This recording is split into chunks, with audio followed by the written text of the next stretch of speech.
Hey guys, Mark here, and this is the Create a World video. I hinted upon this a while back, but I'm going to extend upon it now.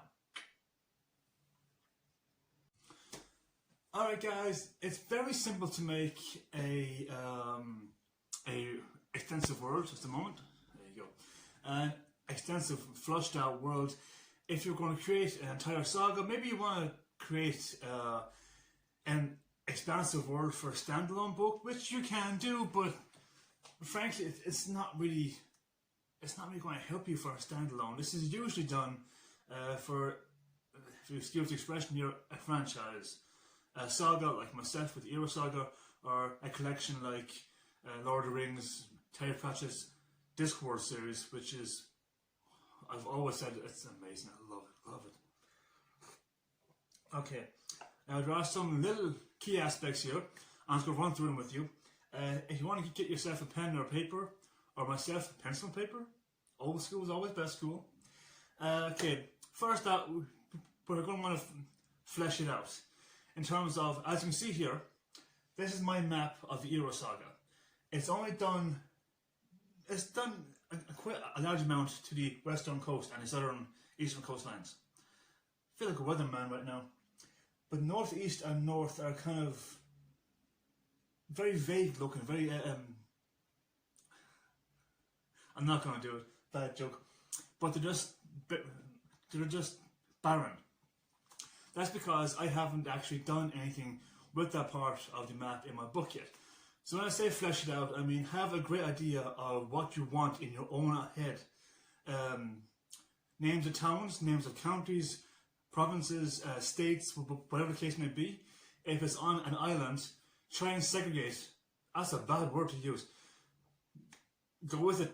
Try and segregate the map into sections, almost like a grid, and map out what's where.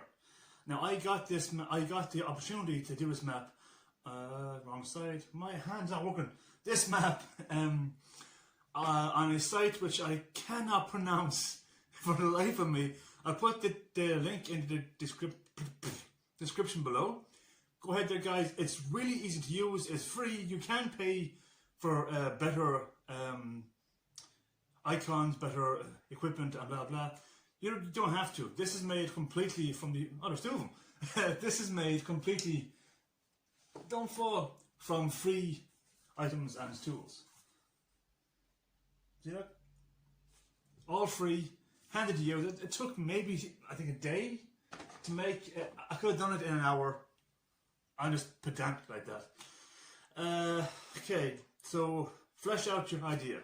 Whether it be on a page with actual writing paragraphs, or what I did on a map. Whatever works for you, flesh it out. 2, technology. In terms of your world, your fantasy world, your fiction, your sci-fi world, is it the same as the current level of technology? I always have trouble saying that word. Technology, as we have now in 2020 almost, a couple of days time is 2020, or is it going to be far more advanced or slightly more advanced? You have to kind of get an idea as to where you're going to go with your technology to know how far your book can be. I'm not going to say space age, that's ridiculous, but if your book has technology that's, we'll say, in the year 2076, you don't have to be stifled or pigeonholed or held to the current level of knowledge. Like, oh, perfect case actually.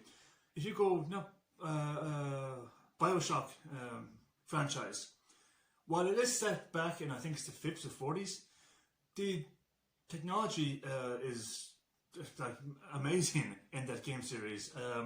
But it is also, it's far more advanced than what we have now in many aspects. So it was set back in the 50s, I think 50s, but a lot of the technology is far beyond anything we can comprehend nowadays. So you don't really have to stay true to the current level of tech. If you want to, by all means do. Not necessarily if you're writing many years in advance or many years in the past. You can go fantasy style with it. So don't get stuck too hard on this. Just have an idea as to where it is you're going or you're coming from with that. I don't think I have anything here. That's what I got. I got a gun too with some handcuffs, but not that's my own personal time. The handcuffs, not the gun. That's no Donald Trump here, please. No Donald Trump. 3 would be culture. Now, this is why I should not have used the phrase segregation earlier on with the map, but it's a separate thing. Do not segregate in your books. Please don't do that. I meant the grid line to separate, not segregate your map. That's going to haunt me for life. I hate this phrase, but my collection, franchise, whatever you want to call it, is the Era Saga. Oh my god. Now, full novel, short story. Now, while it takes place on the exact same continent, island, country, whatever the case may be, there is a great difference in cultures on one island. While Irish is the national language of the country, there is actually, I think it's 18 or 14 languages spoken on it. And each section of the map, each town, each province has its different culture. Not religions, don't get that mixed up. Culture. In my world, there is no real religion. Some people say it's a pagan country, and that's cool. I like the idea of that. I should have thought that earlier. But it's a fictional folklore country, so it doesn't have any real religion. There are gods involved in it, but there's gods from every aspect going. So culture in terms of how you would raise your child, how you're supposed to behave in public, what is socially acceptable, what isn't. Just kind of expand upon that in terms of your own book or world. Next would be race or nationality. Again, this doesn't really apply to me, but it could apply to you. I guess it kind of does apply to me. Nationality, Iru. That's my saga, that's my island, that's my country. In here. So, I guess you can say that that's my nationality in terms of my book.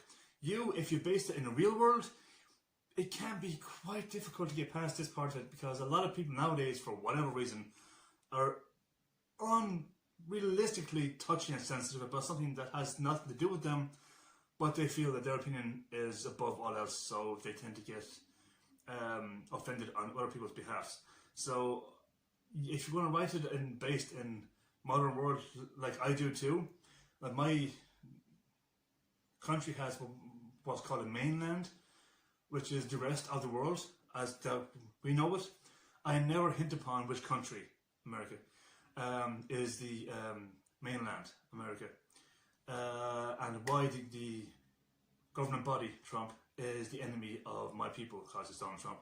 But I've never hinted upon that at all. I've never once said that. So, in terms of race, again, for you, it could be look, there's the typical Caucasian, African kind of thing. I don't go for that. I see race as more of like species almost, in terms of human, lycanthrope, Dullahan, vampire, which could actually be human, but that could be classified as undead too. Undead, spectre, spirit, pixie, leprechaun. There's all these kind of things. For me, anyway, at my place, that's what I think race is. I don't really subscribe to the black-white kind of thing, or the Asian black-white. Look, human race. To me, it's human race. I really don't care if you're from China and you call yourself Irish. More power to you. If you have Irish bloodlines and you're from China, then we are slowly conquering the world. The Irish are slowly taking over. But, fair play. Oh, and good. I just think of it as the humans as one race, not as in segregated race. Stupid. Okay, that's 4. So we have fleshed out technology, culture, race, or nationality. Now we're going to go for military or conflict. Donald Trump, America. Is there much conflict in your world? Is it because of military? Is it because of politics, which can be different? Very similar, I get that, but it can be different. Not all politicians are complete. You know? Is military advanced in terms of its technology? Is it a military style culture? You know, all of these can blend into one another in some aspect. I'm not going to spend a lot of time on that one because it's kind of self-explanatory. Conflict, every world has to have some kind of conflict to create or to help drive the storyline along. So conflict can help, but it doesn't always have to be military based. In mine, it's not. It's more of a, I'm not going to say mercenary, but it is more of a waterworks, wet work, secret ops, James Bond kind of thing. Okay. Special or unique. What makes your word unique or special as opposed to the other authors or the other authors of the same fantasy style genre, sci-fi genre, fiction genre, whatever the case may be? Like for myself, there's very few authors who are doing what I do, with kind of gathering all folklore, monster, creature, race onto one island and leave them there and hoping to God they don't kill one another. I've actually done it so they've actually created a fully functional civilization on this island where there is no murder, there is no crime, there is a law enforcement which could have been, that could be supposed military, but on my island, lycanthropes are military. They're the called law enforcers, they're the police, the Gardaí, and they are, excuse the expression here with Judge Dredd fans, they are the judge, jury and executioner. So lycanthropy is, in my mind, the be all and end all of all folklore power or ability. It's just, I mean, it's unreal. So yeah, maybe your island is cloaked in an ancient spell where it cannot be seen. It may be a floating island that circles the Earth from orbit. It could be that's sunken underneath the Earth, but for whatever reason, whoever sits at the Earth's or at your island's core, your people can still breathe. You know, there's a lot of things. I'm claiming that idea. That's mine. Don't take that. That's mine. I'm using that at some point in time. I like that idea. I shouldn't give that away. That's really good. Okay. God damn it. Fleshed out. I have a list here. Sorry, just I'm looking down a lot. Fleshed out technology, culture, race, nationality, military, conflict, and what makes your world special. Now, I also have a note here that I've kind of lost to lately. I would advise you to draw a map of some aspect. Like I said, the link is in the description down below, but as to where I made this. I cannot tell you how great this site is. It really helps to actually flesh out your world, point one. And it can actually really help you as you write or as you go through a storyline. If you ever get stuck, like if you ever get about a writer's block, these can really help. Right? Which actually brings me to the next point, architecture. A lot of you won't really care about this, which is fine. You don't have to. I personally do because it helps build a scene as you describe how a building is made or how it looks, what era or what timeline it belongs to, can help set the tone for the scene with a few words. Like, I can write a scene and have it fully depicted within a paragraph. But if I use architecture, I can do it within 2 lines, maybe 3. Still a paragraph, but a very short paragraph, if you get what I'm saying with that. Dialect. Dialect is, it can be one of the most difficult things to have or to write, especially if you're writing a fantasy or a sci-fi book. Fiction doesn't really apply here because fiction is what it is. I love fiction, I write fiction.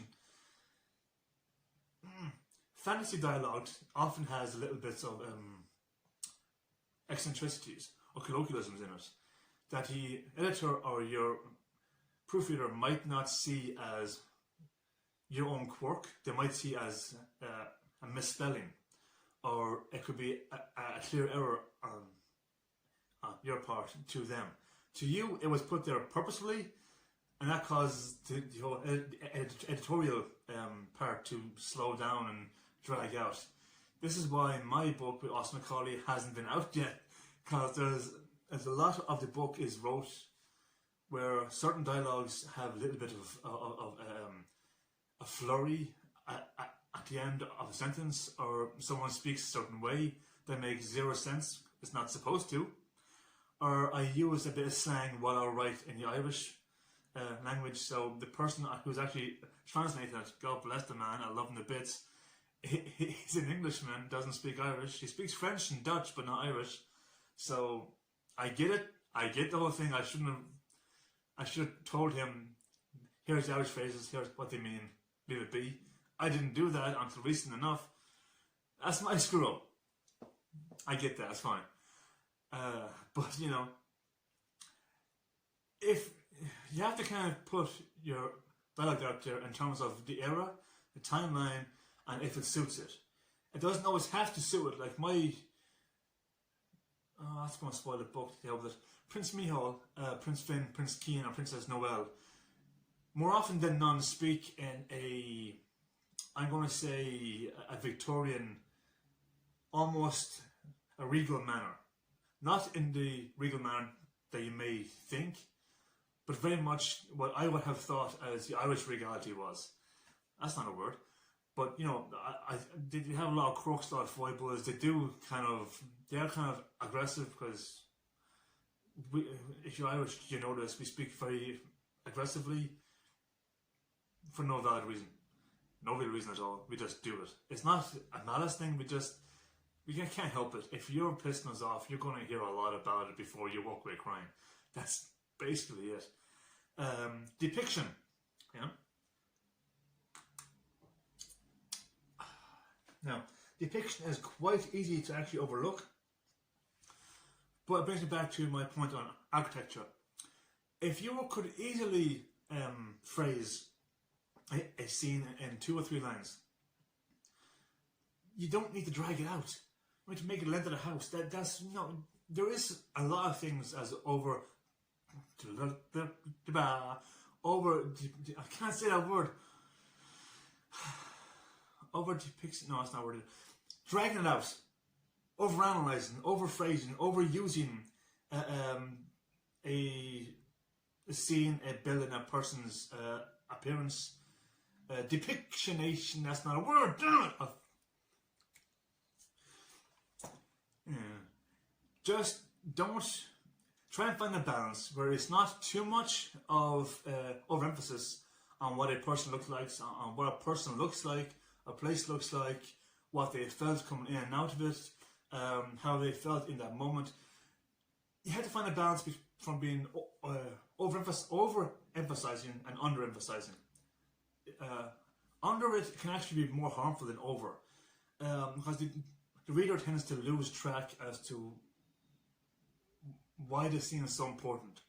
You've given them no context as to why it is, or you've given them very little context, or you could be giving them far too much and they lose interest. So the impactful moment now means nothing to them.